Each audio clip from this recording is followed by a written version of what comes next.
So we've made it to week 8 and the game is on.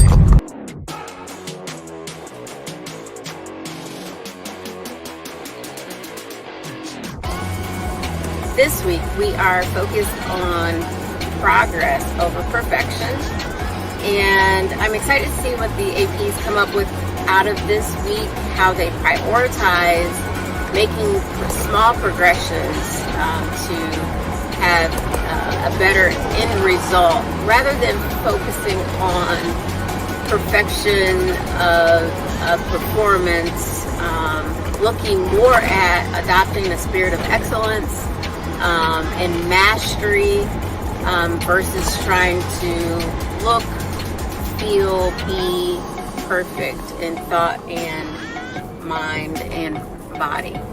And so I chose this one just because I think, a lot of my practice as a mental health psychotherapist is helping people understand the subtle nuance that perfectionistic thinking relents and how oftentimes it leads to different and varying levels of dysfunction and ends you up cycling. And so one of the things that I oftentimes help clients understand is that perfectionism is a self-hatred, a cycle or perpetual cycle of self-hatred, because the only reason that perfectionism exists is to prove to ourselves that we're not perfect. And so we're constantly dealing with the letdown of not living up to unrealistic expectations of ourselves, rather than trying to adopt somebody else's standard for ourselves and live up to that.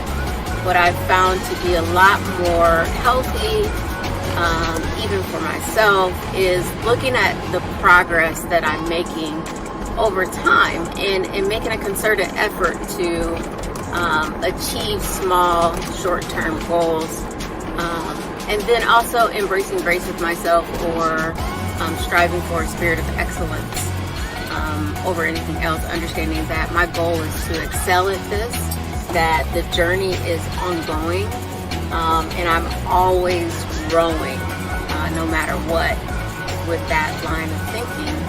And that allows for me to kind of take the pressure off of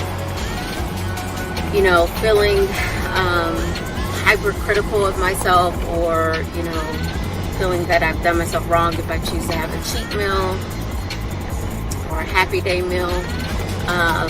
So this week we're really going to focus on the small progressions, and hopefully we can achieve over this next 14-15 weeks the bodies that we all want at this point in time. So here goes.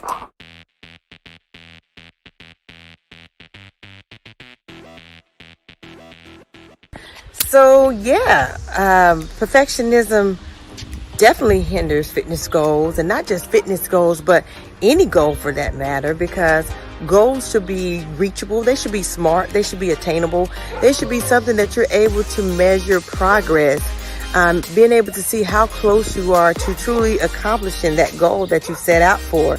If perfectionism is your target or your goal, it's really something that does not exist. And what do we look like trying to achieve a goal or goals that truly does not exist? I can tell you that we will become demotivated very easy, and our workouts will seem like they're not working when they really are. Because when you're marching towards a state that really doesn't exist, i.e. perfectionism, it really doesn't exist, then you are almost like a hamster wheel going round and round and round in circles. So it's better to seek progress instead of perfectionism, because in progress, you're truly able to measure that. Perfectionism, you are not. One way I find myself always hitting restart, as I discussed and talked about last week, and that is because I feel like if I don't do everything exactly the way that I've planned it out to be or do, I'm looking at being perfect. There's no such thing. So each day I just need to look at it and think about how can I be better today than I was the day before. the reality is that some progress is still progress, and that's okay. Some progress is still progress. Progress is progress. And good morning, everyone. Today is exciting because I get to go and check out my first bodybuilding competition with some of the APs. We agreed to kind of get together and go check out the scenery.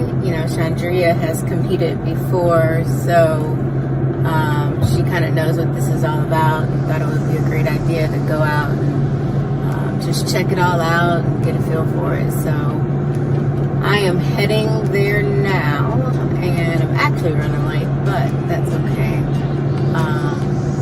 So let's see what I can figure out about this interesting.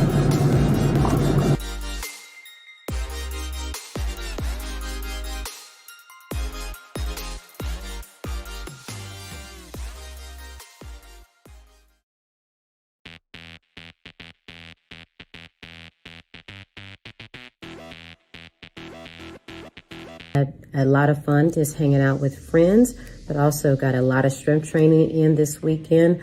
I also got to get outside and enjoy the weather, so lots of cardio.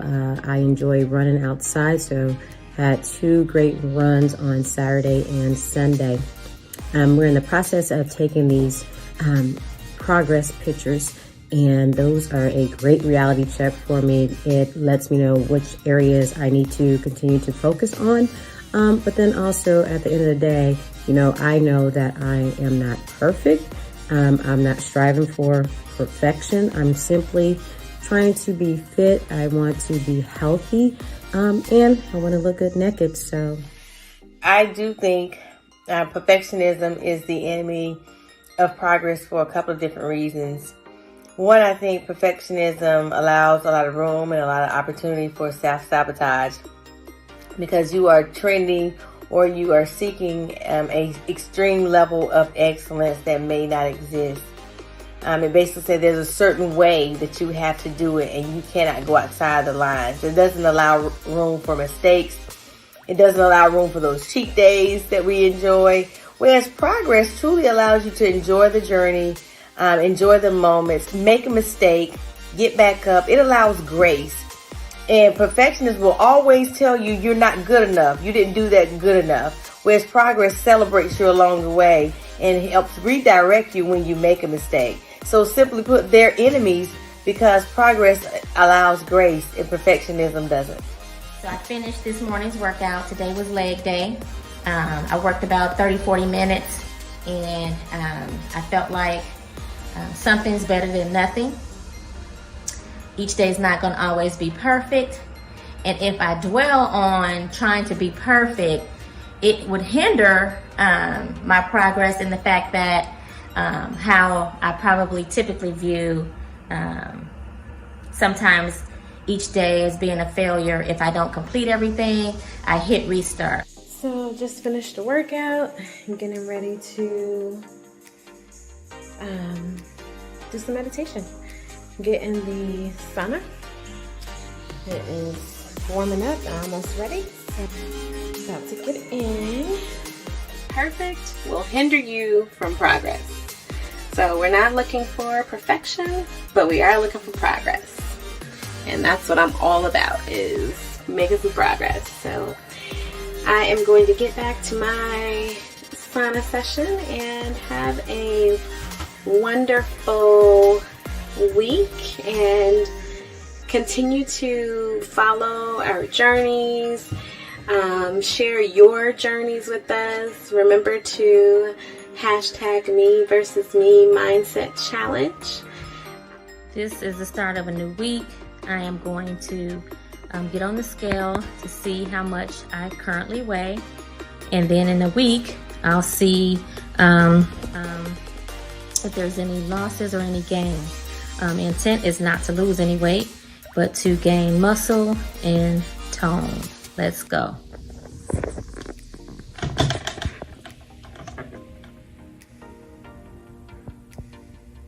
All right, 125.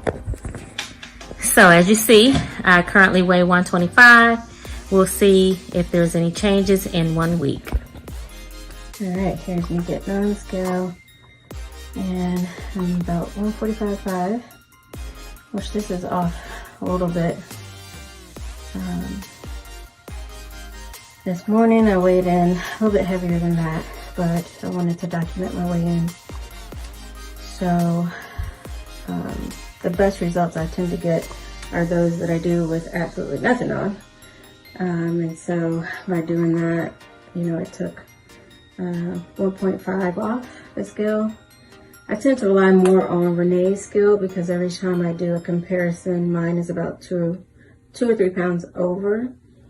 So when I go in the studio, I am going to document that as well as my body percentage. So I got about 10 more pounds to go, and body recomposition on its way. Week number 7. Let's do it.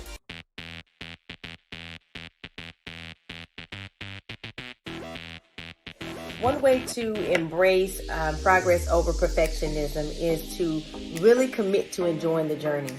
And in doing so, you give yourself permission to be human, to make mistakes.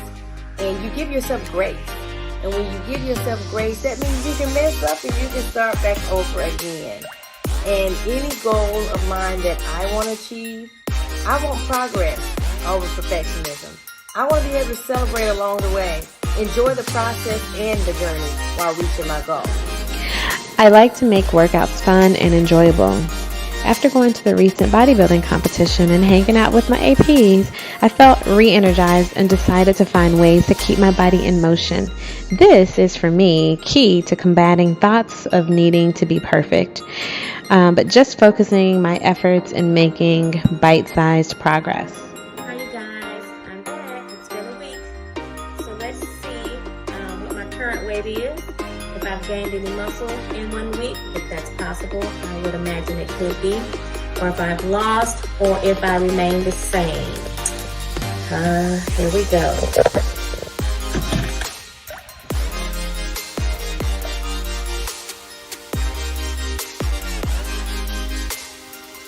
$124.5. So I'm down half of a pound. My goal is not to lose weight. So my wedding renewal comes up in 12 or 11 weeks. And I really now, and I feel like I say this from week to week, have to focus in on redeveloping or recomping my body. So over this next few weeks, what you'll see in a large part of the Me versus Me challenge is us taking progress photos, weighing in from week to week, sharing measurements, and then also sharing like how we're getting there. So different eating strategies. I don't necessarily believe in one meal plan. I do believe in flexible eating just because the way my brain works, if I stick to a meal plan too long, if I start to go off from that, I start to feel guilt and shame and all these other emotions that just make eating unhealthy easier. And so I try to do, you know, what's within certain calorie range per day. Sometimes I'll break it down to macros per day, because then that allows me, if I do have a cheat meal, and it makes my macros off-centered, I can spread them out over the week versus feeling like I failed myself. And so having that guilt and shame drive me to eating more cheat meals. So, you know, this is what you see behind compulsive shopping or compulsive gamblers. It's not until they start to lose or they start to play more, where the same thing kind of happens with our eating when we view eating certain things in a negative way, you know, because we've already done wrong. Sometimes it'll make us feel like, well, it's okay to continue to do wrong. So one of the things that I used to say to myself was, oh, I've already had this cookie. Why don't I just go ahead and eat the whole bag? And we're talking about like family size cookies. So I've had to pull myself out of that way of thinking and give myself a little bit more grace and a little bit more leniency. As a result of doing that, I can feel my focus coming back. I can feel my my willingness to have a cleaner diet, a more whole foods diet coming back. And so that's really been helpful for me. So now I'm just focused on this next 11 weeks, 12 weeks to, you know, really start to put the pressure on with getting things in alignment. So I can't wait till I get there, because I get to then reveal all my hard work to myself. So wish me luck.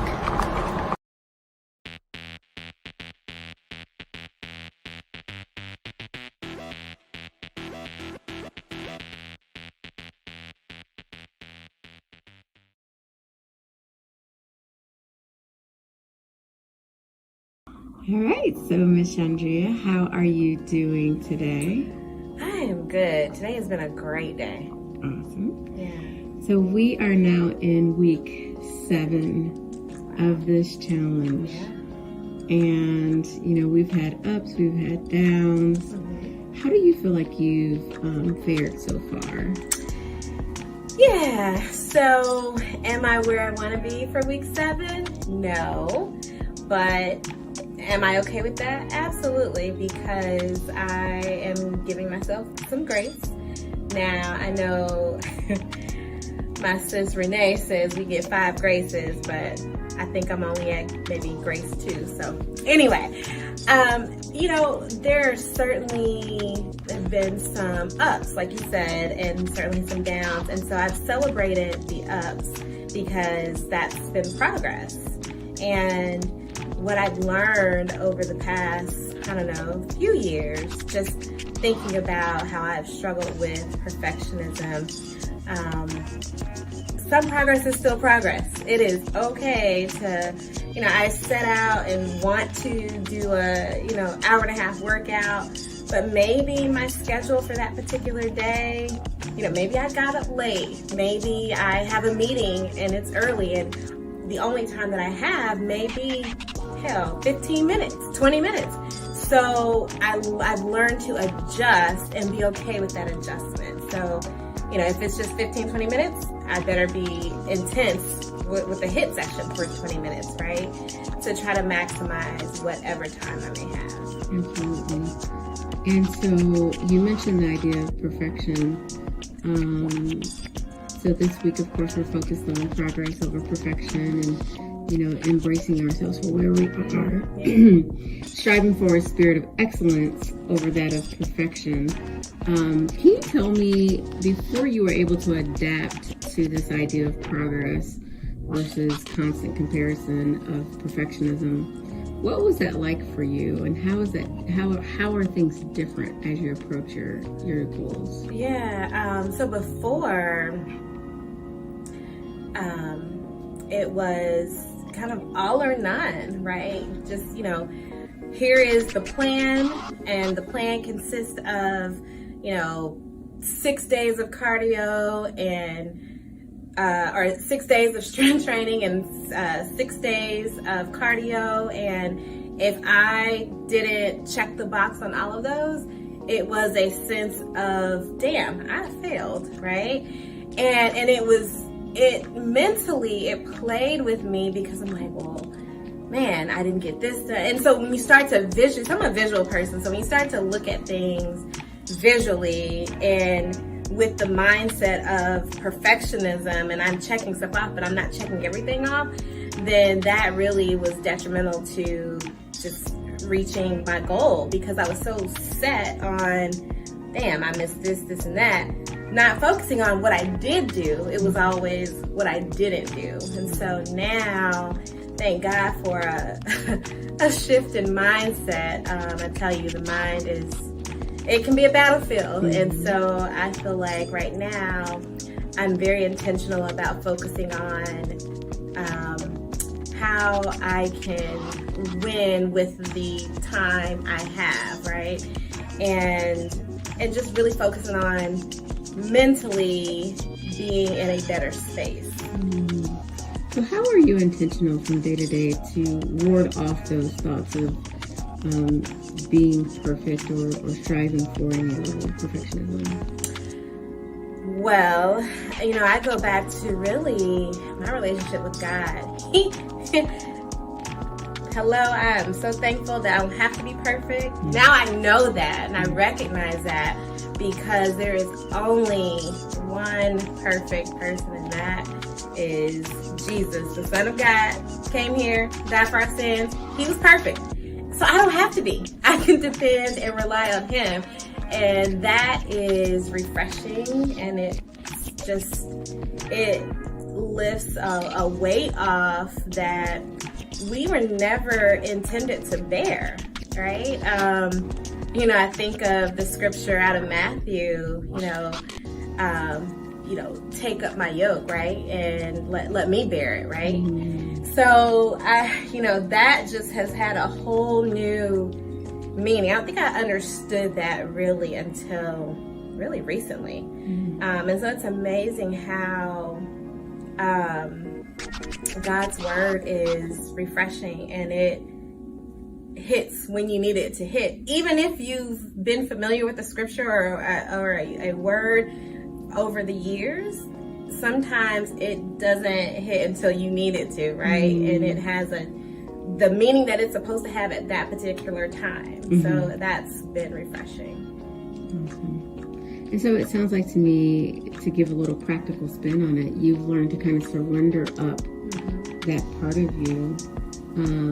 What was it like for you when you were very much, heavy laden in the ideal of, like, how would that, because I heard you say it kind of held you back in some of the things, and it did. You focused on failure. And it did. And in addition to that, I think I would take that out on my family. Mm-hmm. I didn't accomplish something for that particular day that I set out to accomplish. And so my whole attitude and demeanor changed. And I'm not happy about that, but it is what it is. And that is ultimately what happened. I would find myself being short or snappy with my husband for no reason, really. He didn't deserve it, but looking back, it truly was, me feeling like I failed myself, and so I want everybody else that's close to me to feel the wrath of me feeling like, I didn't do something I was supposed to do. But it's one thing, I have an executive coach, just to help professionally, well, and personally too, but every time when we meet and I say, well, I should have, she says, well, now who said you should? Where's this should come from? And she's right. So thank you, Janine. We have to dispel this myth of I should be at this place at this particular time. And no, and that's okay to recognize that where you are is where you are. And, how do you focus on in the moment right now, what can I do? Absolutely. And just from a clinical standpoint, shoulds are distortions of reality. We call them cognitive distortions, right? Yes. But they're based on subjective experiences in life, not actuality, not anything real. Yes. Let me get on this couch. Uh-oh. I didn't put you on the therapy couch. But in saying that, I think about this idea of perfectionism, just kind of going back to our original interview together, and just some of the things that you kind of carried on you that led into your depression. Mm-hmm. And not many people know, like a lot of times I come across people and they'll say things like, well, I'm such a perfectionist. And what they don't realize that they're offering up in that moment, at least to the clinical ear, is that there's a degree of self-hatred. Because perfectionism is a perpetuated cycle of self-hatred, because the only reason it exists is to prove to yourself over and over again that you're not perfect. Right? And so once you kind of step out of that and you get to see how that loop used to play in your life, you get real insight into self. Absolutely. So what parts of you during that time were you not in agreement with that allowed that perfectionism into your life? Yeah, so thinking about all of what you just said in that particular question. So for me, personally, I wasn't happy with my body.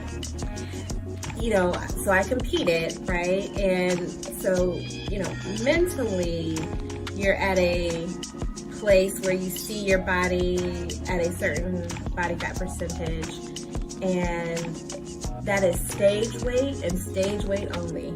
It is not intended to, you know, walk around with 10% body fat. However, because I liked that look and I felt really great about my body, I was very confident, and it was a sense of accomplishment. But again, once I kind of got out of that and gained normal weight, right, it was still like, man, I'm just not really happy with this, because I've seen over here where I want it to be, right? So that's personally. And then professionally, I would say, you know, where I thought I would be at this point in time, or at least maybe about a month ago or so. Probably about 4 or 5 months ago. 4 or 5 months ago, yeah, I was thinking I would be somewhere different, right? A different level, different set of responsibilities, and all of those things. So it was that whole I should be, you know, that's why I can speak so much about it, because, you know, that has played in my head, and I don't mind really sharing about that, because I know that there are so many women that fall into that trap. And if I can just speak just a little minuscule word of encouragement. Yeah, word of encouragement. Please get out of your head with the should and just accept where you are right now. Be aware.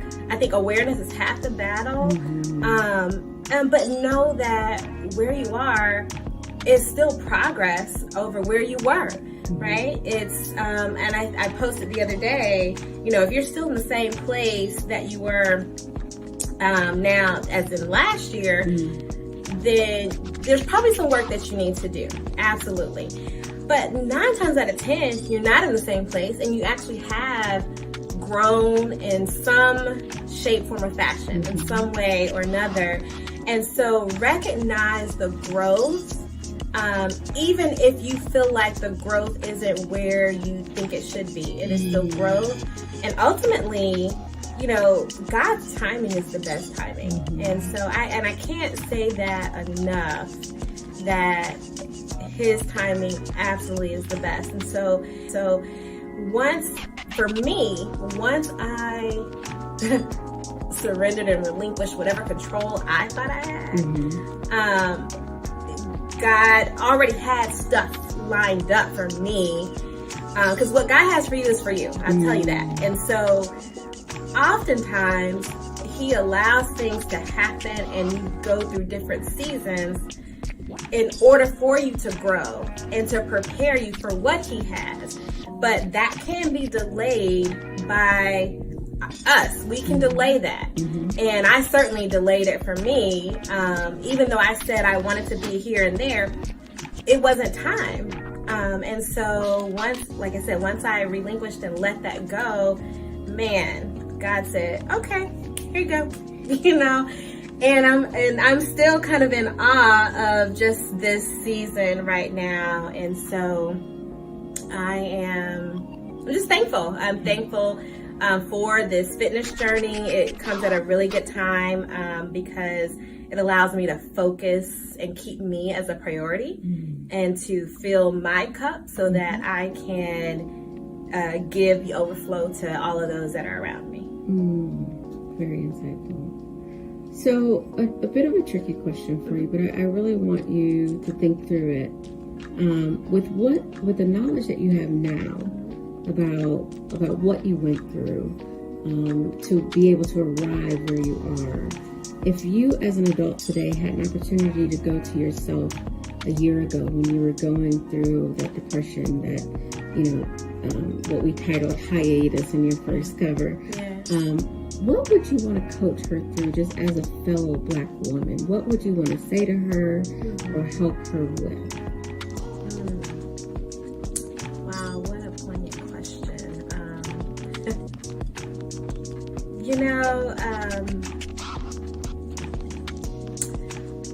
So part of coaching, in my opinion, when coaching others, is the individuals that you're coaching, they have to be open and receptive. They have to be coachable. And, I don't know if I was in a place, if I had the mindset to be coachable and to receive. For example, there were, a few close people that were around me that, I highly regard them, and they would share things, but I don't think I was really receptive at that point in time. And so I guess one thing I would say, and for me, I think I really just needed the time to reflect, but I also needed the time to be still and hear from God and realize that God was putting people around me and they were speaking to me on his behalf. And they were the folks that were expressing God's love because, quite honestly, several of them would reach out. I wouldn't return calls. I wouldn't return text messages, or any of that. So I think about that, and, for someone that was not a true friend, they would have easily just kept it moving and not continue to pursue and follow up. But that wasn't the case with several people. And so I'm thankful that they hung in there. And I distinctly remember our AP, Decatur, her words were, "God won't let me leave you." And that just stuck with me. Because I think about, okay, my husband, technically, he took vows. So obviously we said for, richer, for poor, for better, or for worse. But he didn't necessarily have to stay around for that, but he did, right? And so I'm thankful for that. So he kind of, I guess, had to, so to speak. But the others didn't necessarily have to. And so to hear from them and for them to continue to pour into me, I would say again, get still. So my advice would be get still so that you can listen. There was so much noise that I inflicted on myself, and just noise on social media, because also during this time, of course, heightened sense of, in terms of social injustices and politics and pandemic, and just, it was so much on top of, trying to manage at home and all of those things. So get still and be mindful that those that are pursuing you, it might be because they're on assignment from God. So you would tell her to get still, yes, get to position. Absolutely. How do you think she would respond? Again, I think, so me, going back to my, I guess, younger self,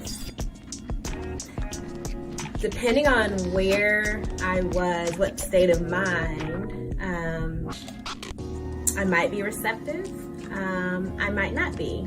And so, again, I think just with a lot of prayer and love and support and God's grace, I was able to finally be receptive, honestly. So it's a process. It is. As you know. And working through that process, you kind of have gleaned all these amazing messages about that journey, which kind of proves that maybe it was necessary. Absolutely. To go through that refining process of sorts.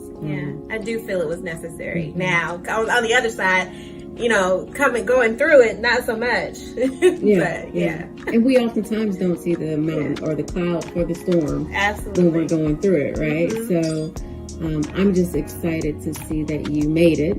Hallelujah. God knew you would. Your friends, Decatur, knew you would. Yeah.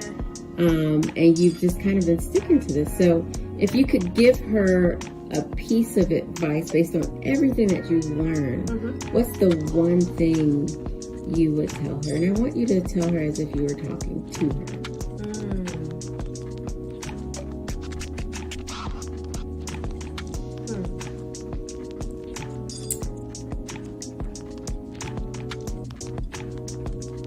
You are loved, and you are supposed to be here, and you have a story to tell. So as you journey into these next weeks, I think maybe that is something that even now can still permeate as you go through the ups and downs of this fitness journey, reminding yourself even of just that, right? You are loved, you are purposeful, you are meaningful, you are all those things that God says that you are. And no matter where we end up come October and November, we are still just right. Thank you for that reminder. Yes.